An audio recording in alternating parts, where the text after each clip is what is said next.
Okay, so I'm going to show you how to do the Pivot the Pumpkin Patch template.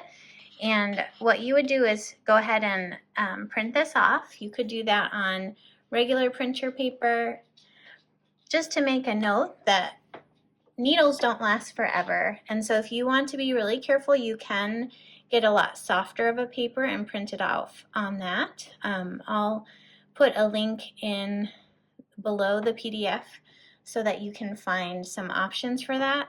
But for the most part, I just use regular printer paper because I know enough of sewing to know that a needle is not going to last for forever, and I'm okay with changing my needles out. So I have my bobbin thread and my top thread out. I'm going to go ahead and place the template in the middle of my path with my needle going down towards the middle.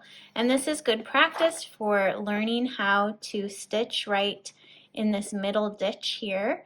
And also what we're going to do when we pivot our project in order to not have to stop and start and backstitch and all of that kind of fun stuff. So this is how we're going to do that. So we're going to go forward with our template.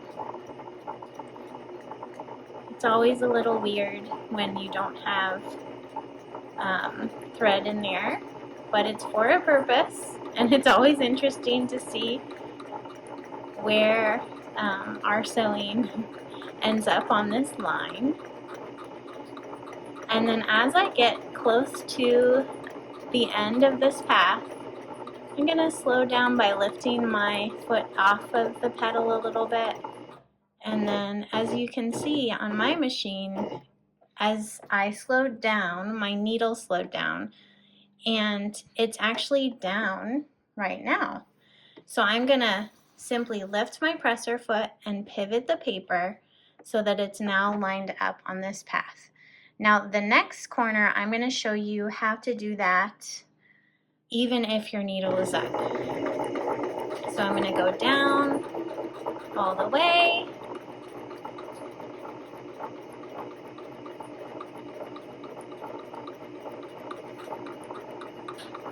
I'm going to try to make it so that my needle is up as I stop so I can show you.